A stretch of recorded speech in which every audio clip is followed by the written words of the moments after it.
இந்த 4 பேர் அந்த திமிர்வாதக்காரனை தூக்கிட்டாங்க பாருங்க. யார் வீடுன்னு பார்க்கல, வீடை திறப்பாக்கி இல்லை, திறந்து பிரிச்சுட்டு உள்ள இறக்கி அவன் படுக்கையை அவனே எடுத்துட்டு போகிறான். எவ்வளோரா உன் படுக்கை எடுத்துக்கொண்டு, ஆமாம், கட்டில் தலைக்காணி வச்சுட்டு எல்லாம் நீ எடு எடுத்து நட. 4 பேர் எங்கே போனாங்க? 4 பேர் சுமந்து கொண்டு வந்தவன் கர்த்தர் அவனை சுகமாக்கி அவன் படுக்கையை அவனை எடுக்க வச்சார் பாருங்க. அதுதான் கர்த்தர். அல்லேலூயா, அல்லேலூயா. அதுதான் கர்த்தர். எப்பேற்பட்ட நிலைமை நீங்கள் வந்தாலும் சரி, எப்பேற்பட்ட காரியங்கள் உங்களுக்கு இருந்தாலும் சரி, கர்த்தர் அதை ஜெயிக்க, அந்த படுக்கை தான் அவனுக்கு மரணமாக இருந்திருக்கும்ல, கடைசி மரணம். படுக்கை தரித்திர படுக்கையை மாற்றினார், வியாதி படுக்கையை மாற்றினார், உபத்திரவ படுக்கையை மாற்றினார், சாபத்தின் படுக்கையை மாற்றினார், அவனை எழுப்பி நடக்க வைத்தார். அந்த படுக்கையை எடுத்துக்கொண்டு போய், இனிமே இந்த கட்டில் தேவையில்லை, இனிமே இந்த பெட்ஷீட் தேவையில்லை, இனிமே அந்த தலகாணி தேவையில்லை, சாபம், மரண வாசனை இயேசுவின் நாமத்தினால என்று விலக்கி அவன் ஜெயத்தோடு நடந்தான்.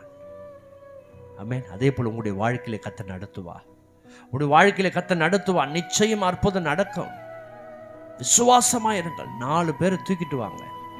சபைக்கு வரும்போது 4 பேரை தூக்கிட்டு வாங்க, 4 பேர் கொண்டு வாங்க. இந்த இடத்துல வந்து அற்புதம் நடக்கும். உங்க சபையில 4 பேர் கூட்டிட்டு போங்க. சும்மா கை வீசிட்டு போவாதீங்க சபைக்கு. இந்த திமிர்வாதக்காரனை போய் 4 பேர் சுமந்து கொண்டு வந்தாங்களே, அது மாதிரி 4 பேர் சுமந்து கொண்டு நீங்க போங்க. 4 பேர் இட்டுட்டு போங்க. அவங்க விடுதலை ஆவார்கள். அற்புதம் நடக்கும். கடன் பிரச்சனை மாறும், குடும்ப பிரச்சனை மாறும், வியாதிகள் மாறும், அற்புதம் நடக்கும். சபையில் அற்புதம் நடக்கும். இயேசு இருக்கிறார் என்பதை அவர்கள் அறிந்து கொள்வார். 4 பேர் கூட்டு போங்களேன் சபைக்கு. என்ன பிரச்சனை உங்களுக்கு? எப்போ பாரு தனியாக போறீங்க, தனியாக வரீங்க, தனியாக போறீங்க, தனியாக வரீங்க. என்ன வரமாட்டாங்க பாஸ்டர். உங்கள் விசுவாசம் அப்படி இருக்கு. இந்த 4 பேர் பாருங்க, திமிர்வாதக்காரனை கட்டிலோடு தூக்கிட்டாங்க. இன்னைக்கு எத்தனை பேர் சபைக்கு கட்டிலோடு தூக்கிட்டு வர போறீங்க? தூக்குங்க அவங்கள, கர்த்தர் குணமாக்குவார். சபையில் தூக்கிட்டு வாங்க.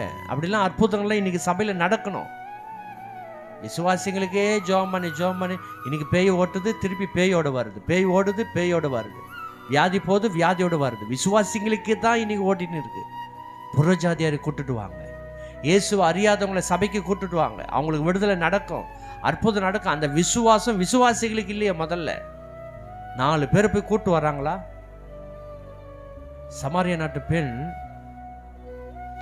அந்த பெண் பாருங்க, ஒரு விபச்சாரியா இருந்தா கூட போய் ஊர் ஜனத்துக்கு போய் சொல்லி